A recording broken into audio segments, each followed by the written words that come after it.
Welcome back to Networking Unleashed, Building Profitable Connections, where we don't just talk about networking, we rewire the way it's done. Today's episode is for anyone who's ever walked into a room full of name tags and fake smiles and thought, there has to be a better way. My guest is on a mission to replace performative handshakes and shallow chit chat with something far more powerful: human first networking. We're diving into what it means to build real relationships, why honesty and transparency aren't soft skills, they're smart strategies, and how niche networks might be the shortcut to exponential growth. If you've ever been collecting contacts but we're not making connections, or you're tired of networking that feels like speed dating other than real conversation, this episode will help you reset the way you show up. Let's get into it.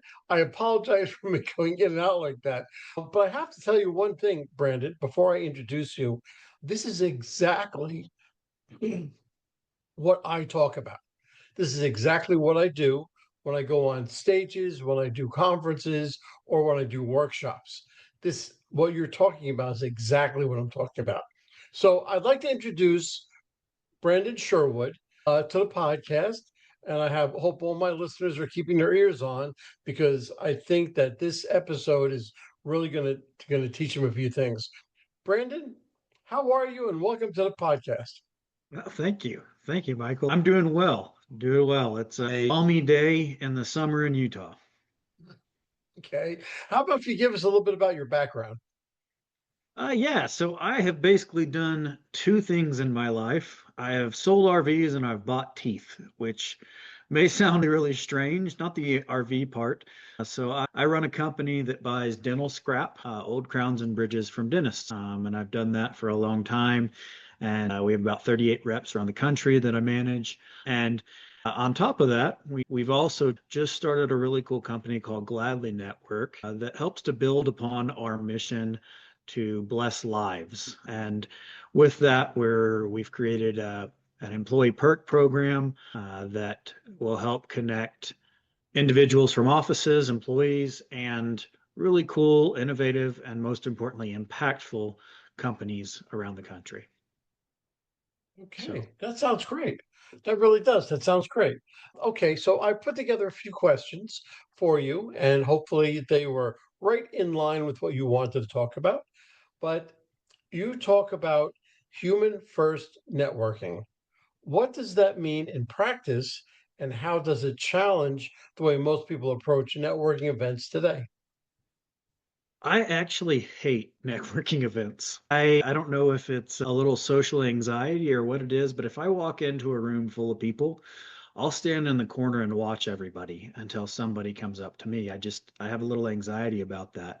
And so to me, human first takes those networking events with loads of people and trying to decide who's the most important person to talk to or how you can mutually help each other to lunches and personal meetings and calls and whatever it is that creates more humanity than a room full of people that are awkwardly trying to determine who can help them the most. Okay, I understand where you're coming from with networking events, and I agree that's part of a social anxiety, so to speak. But what I try to teach my clients and the places where I go is that if you go in with a plan, you don't just go in thinking like, oh, there's 300 people here. Which way do I go first? If you go in thinking who you want to talk to, or better yet, you pick out those people and you don't go and expect to take 300 business cards, right?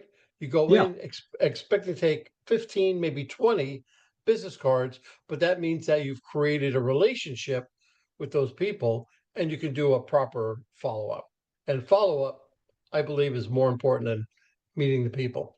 Yeah, I think there's some planning and strategy involved too. I think just saying, "Hey, I'm going to go to any old networking event and I'm going to get something out of this." Certainly that can happen. But I know for me, in Utah we have a really big entrepreneurial network around here. It's called the Silicon Slopes for a reason. There's a ton of tech companies. There's a lot of people who have done really well for themselves. And so when I see a networking event, the thing that I'm looking for is who's likely to be there, right? And then I can go in and I can make it more personal. I can find out that Todd's going to be there. Todd works for X company, and I'd really like to meet Todd.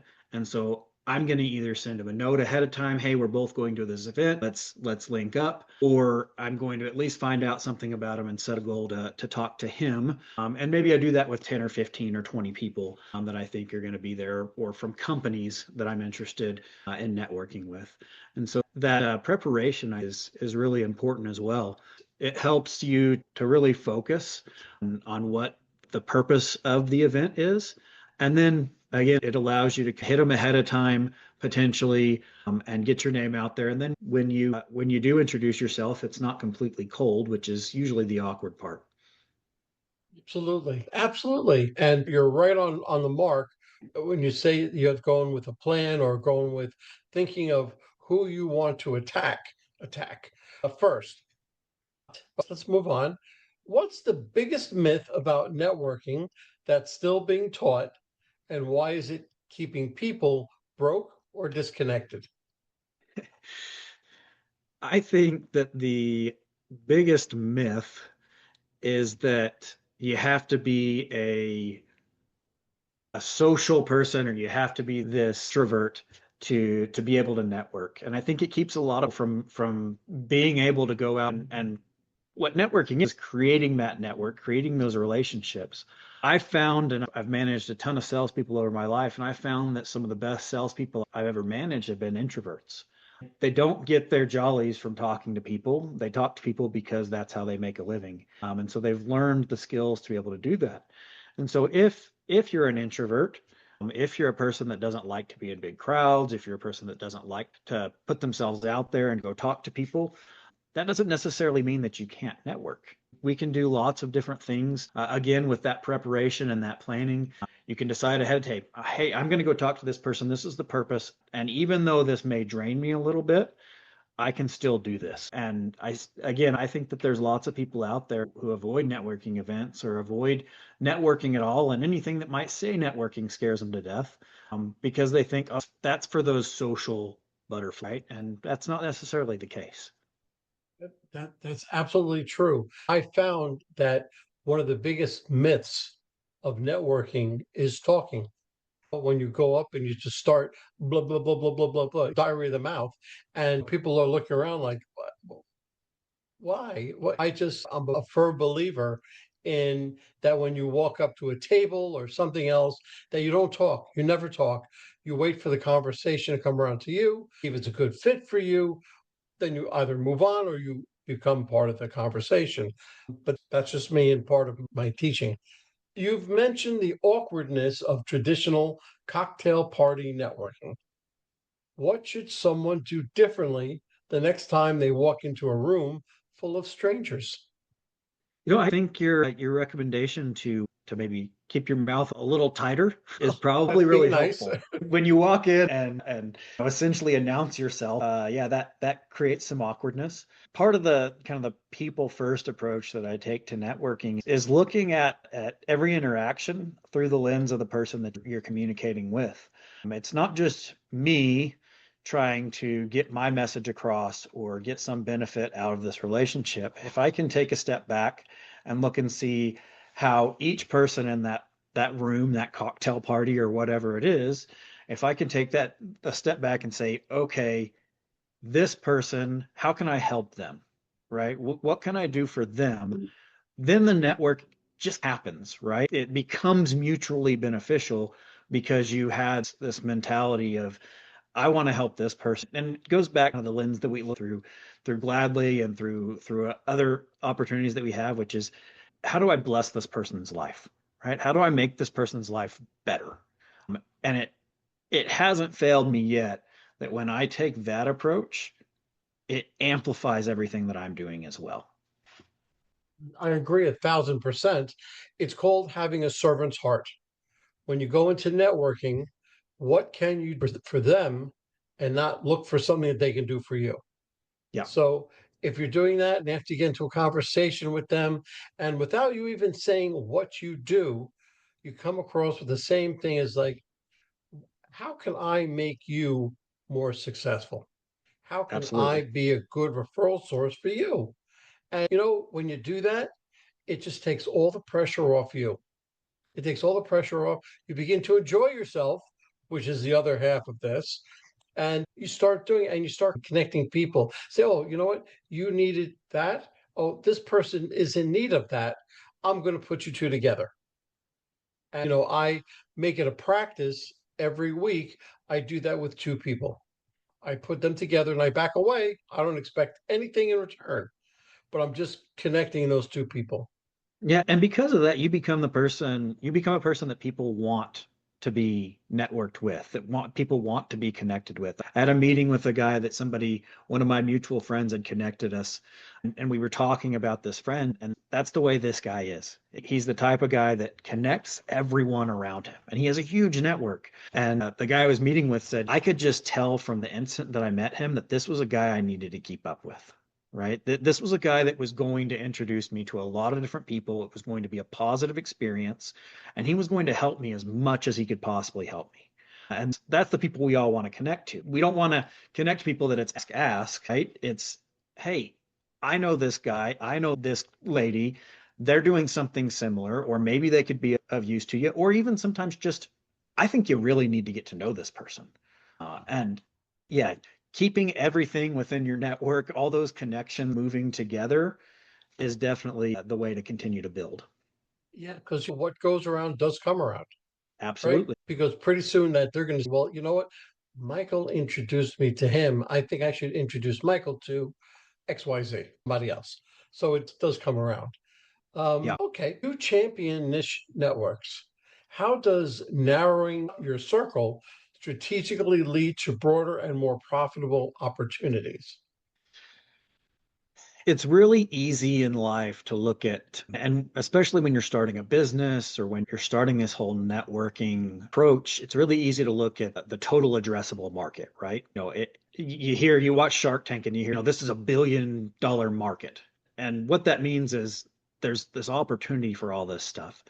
But in reality, when we look at networking, especially, yeah, I can go into this big room and I can have an idea. I'm gonna talk to everyone, right? And everyone is a customer, which may be true, right? But what if I say, okay, in my case, I've worked in dental sales for a long time. I know that market, I know that industry. When I hear somebody say DDS or talk about dentistry, it perks me up a little bit because I know that. And so if I can go in and say, hey, I'm going to find anybody that might have anything to do with dentistry, let's target it to that because we can have a conversation. We're going to know some of the same people. We're going to speak the same language, right? And in doing that, instead of getting all this periphery that is really just distracting a lot of the times, we can hone in and target the network that we're really interested in and the people that can really help us, but also the people that we can really help. Very good. Yes, that's exactly right. And you hit upon so many different little things that I agree with so much that I can't even, I don't have time to hit them, but you're 100% correct. Okay. In a space that's often filled with inflated egos and polished personas, why do why does honesty and transparency actually attract better connections and clients? Boy, that was rough to get out. It seems like there's a lot of alliteration in there, right? Yeah, right. Tongue twisters. Um, Yes, yes. yeah, I'm a guy that I feel like honesty and transparency is the best. Honesty is the best policy or whatever, but it really is what attracts people. I and maybe this is just personal preference. I know that there's a lot of people who like the fluff and the fanboying over somebody that has all this polish. That's not me. I'd rather somebody walk up to me and say, "Hey, I just am here because my boss told me I needed to be here and it was a free lunch." Great. Let's talk. That's the guy I want to talk to because he's at least honest and transparent. And chances are, because of that, we're going to find something at least interesting to talk about, and if not interesting, beneficial, right?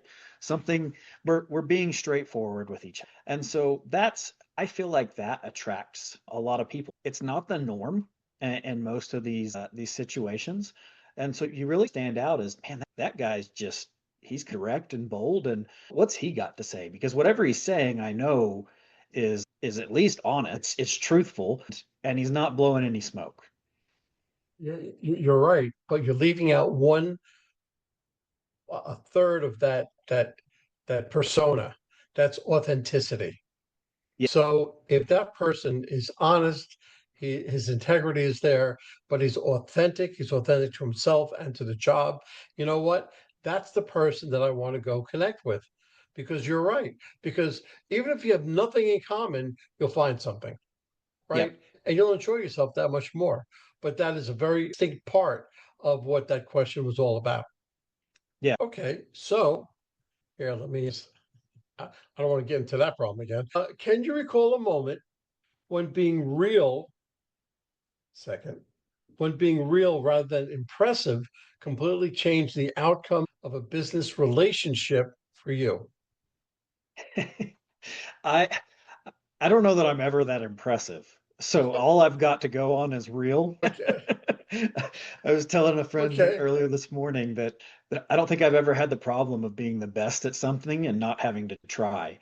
So, yeah, being real, I've been in sales for a long time, and this may be a story more related to that and networking, but I think it's all the same. I think sales is relationship building, networking is relationship building. And so I walked into 30 or 40, sometimes more dental offices every day for 5 or 6 years of my life.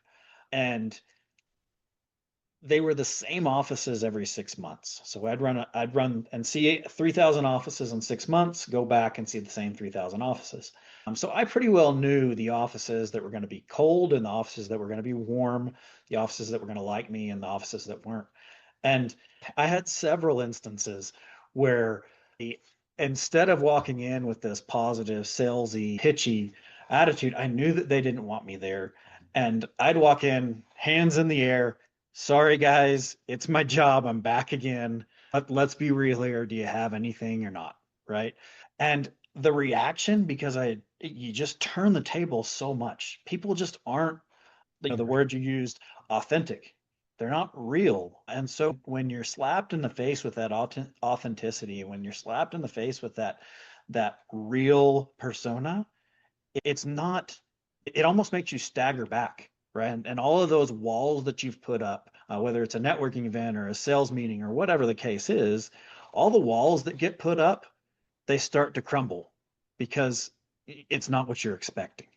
And so being real, I think, is as much, it does as much to disarm someone and to put them in a vulnerable and authentic state themselves as anything that you could possibly do. There's a mantra when you're networking. If they know you, if they like you, and they trust you, they'll do business with you.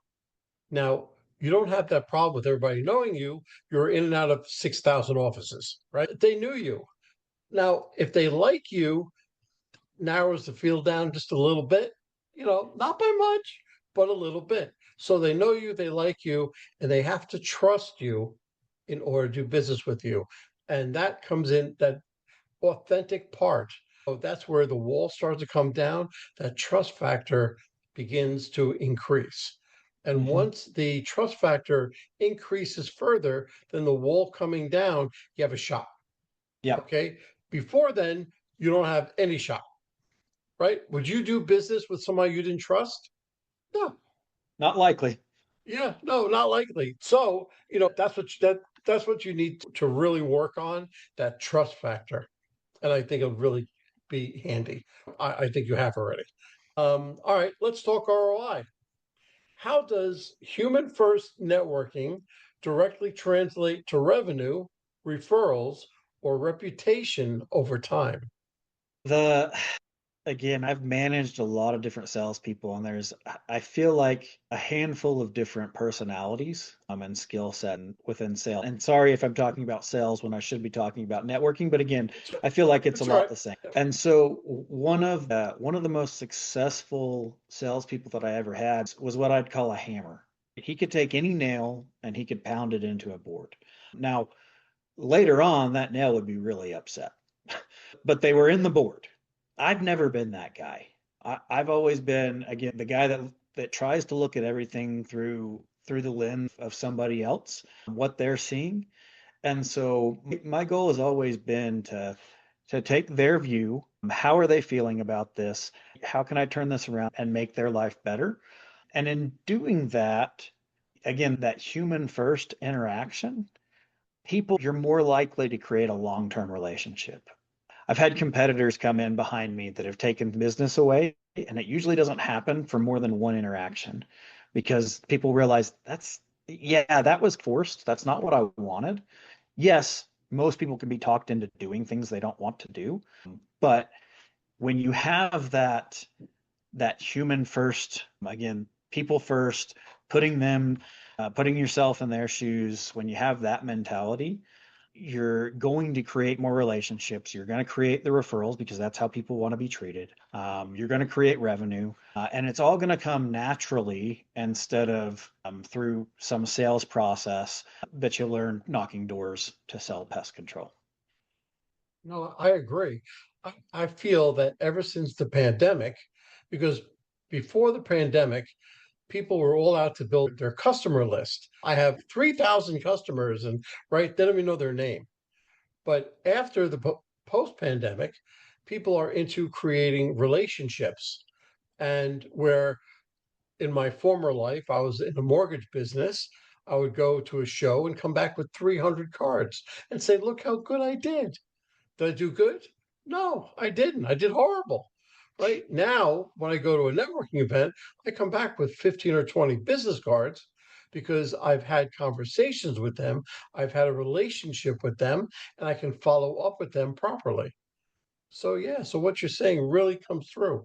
What advice would you give to someone who's been collecting contacts but not connections? How do they reset, re engage more meaningfully? I just went over that. Yeah, we just talked about that. You and I do think that the pandemic changed a lot of things.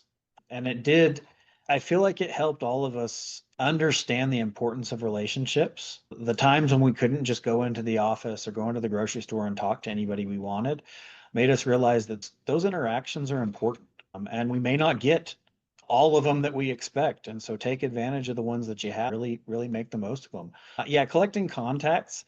Honestly, I can go to ChatGPT and get it to make me a list of contacts all day long, right? I can get email addresses. Anymore, I don't even really have to pay for the stuff.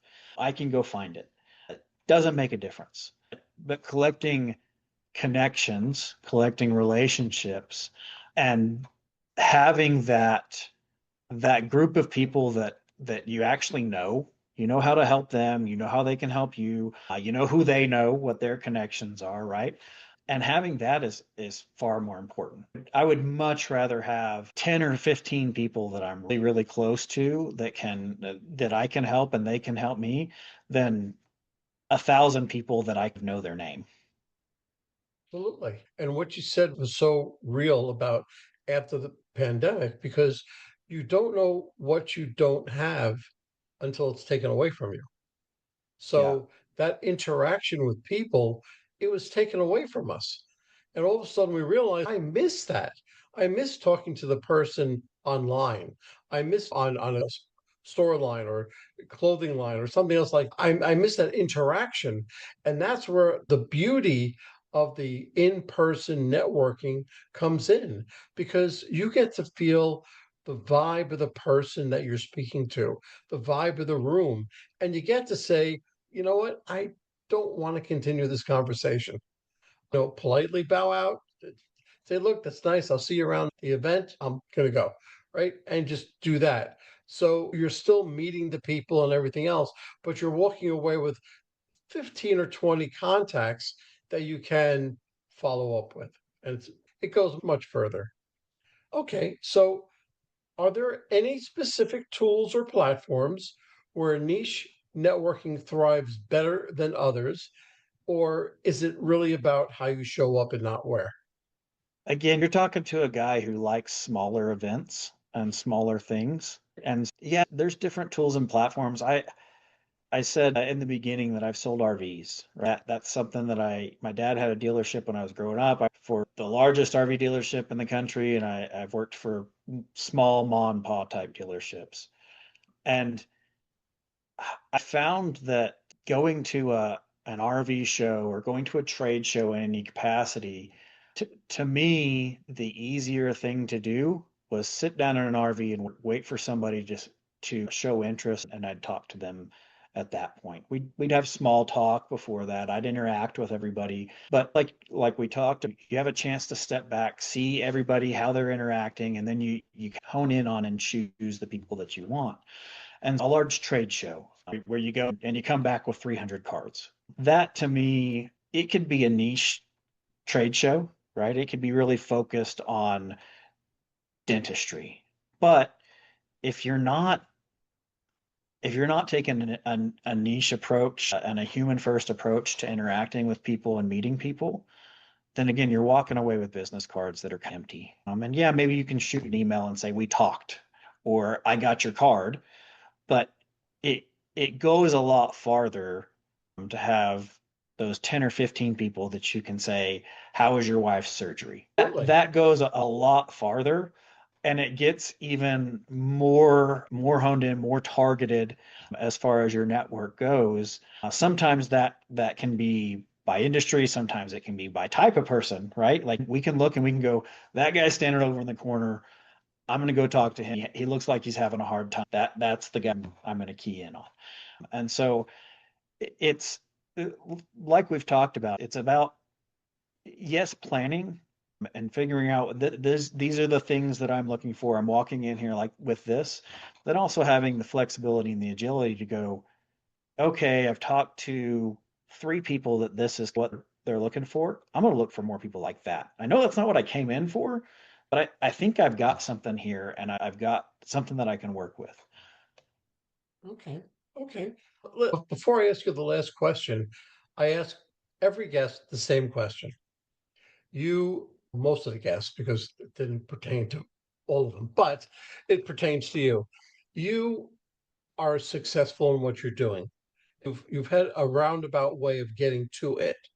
But why don't you give us all a mistake that you've made and how you came out of it?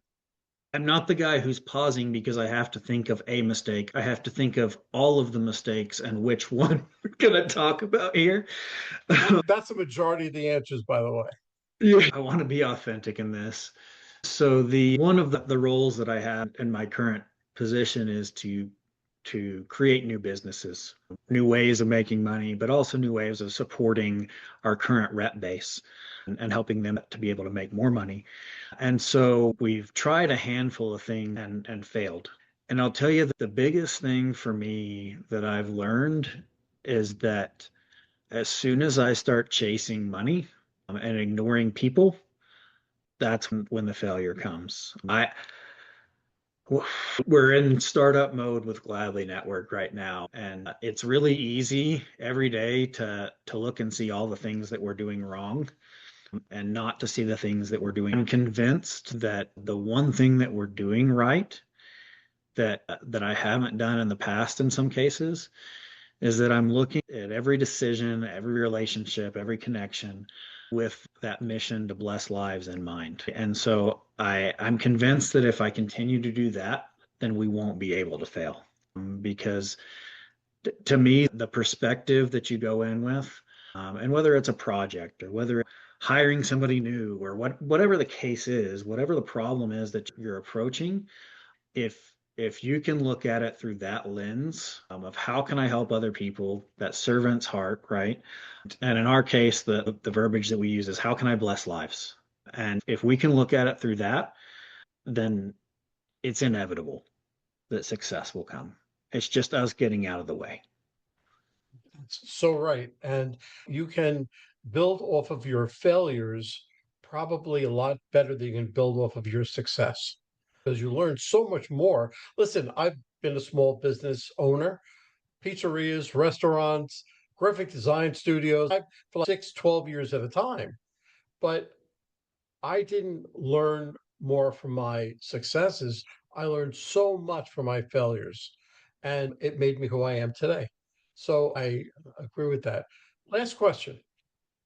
If you had to build your network from scratch today, what are the first three things you do differently from how you started? It's a different world than when I started, for one thing.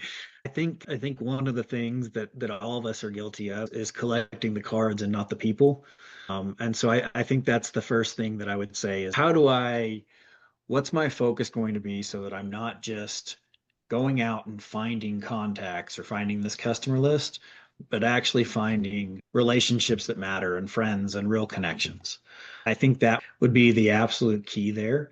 I would probably take advantage more of organic networking opportunity. I feel like I've probably had more success in networking with really organic and unique interactions than I have with, say, a typical networking event. And so, for instance, I had an extra couple concert tickets and I posted them on Facebook Marketplace. And the guy who bought them ended up being a guy that was really great to network with. And he knows everybody. He's been around the block. He had a lot of positive things to talk to me about. I introduced him to some people, and it wasn't at a networking event. It was literally selling tickets to a concert, right? And it's just because we started texting and both of us were open to creating that connection. And so I think that would be another thing, would just be open to creating connections in whatever situation that is, whether it's at your kid's soccer game or it doesn't have to be at a big event. And then I would probably walk in a lot more authentic and real than I used to probably when I started. It felt like you needed to be all polished up. I felt like you needed to be this. You had to portray that you had everything together. And in reality, none of us do. And it's refreshing to see somebody that's willing to say it. And so I think with growth and maturity, I would probably step back and go, hey guys, I don't know what I'm doing here, but let's do this together. I agree with that. When I first started out in sales, I aspired to be that professional, everything done correctly, nothing wrong, that perfect scene, that scenario. And what I've grown to learn is that nobody wants that. Everybody just wants you and me. I made a mistake. All right, I'll own it. You have to own your mistakes and correct the mistakes. But the whole thing is to be authentic, be yourself. Brendan, I can't tell you how much of a pleasure it was to have you on as a guest today. It was really a great conversation. If somebody wanted to get hold of you, whether it is to be coached or find out about your companies or find out about networking or whatever, what's the best way for them to get hold of you? I'm really active on LinkedIn, our digital networking that we all do. I'm super active on there. Brandon Sherwood. And then email is always easy, Brandon at gladlygood.com. And thing around Utah, I try to make myself known, and I try to make myself go to. Even though it's not my favorite thing in the world, as much as anything, I want to be there for somebody else that's having a hard time and standing in the corner. Maybe we can be wallflowers together. Well, that's great. I'm telling you, Brendan, this was great. And I look forward to speaking with you in the future.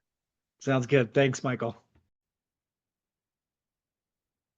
Well, hold on, folks. Don't go anywhere. Let's hear from our sponsors. David Neal, co founder, Revved Up Kids. Revved Up Kids is on a mission to protect children and teens from sexual abuse, exploitation, and trafficking. They provide prevention training programs for children, teens, and adults. To learn more, go to revvedupkids.org. Henry Kaplan, Century 21. When it comes to making the biggest financial decision of your life, leave it in the hands of a proven professional, Henry Kaplan. Henry is a global real estate agent with Century 21, celebrating his 41st year in business. No matter where you're moving, Henry has the right connections for you. You can contact Henry at 561-427-4888. A wrap, folks. A huge thank you to our guest for sharing such incredible insights today. And of course, a big shout out to you, our amazing listeners, for tuning in and spending your time with us. If you're interested in my digital courses, being coached, or having me come and talk to your company, just go to Michael and fill out the request form. Remember, networking isn't about being perfect, it's about being present. So take what you've learned today, get out there, and make some meaningful connections. If you've enjoyed this episode, please don't forget to subscribe, leave us a review, and share it with someone who could use a little networking inspiration. Let's keep the conversation going. You can find me on Apple, Spotify, Pandora, YouTube, or my website, forman.com/podcasts.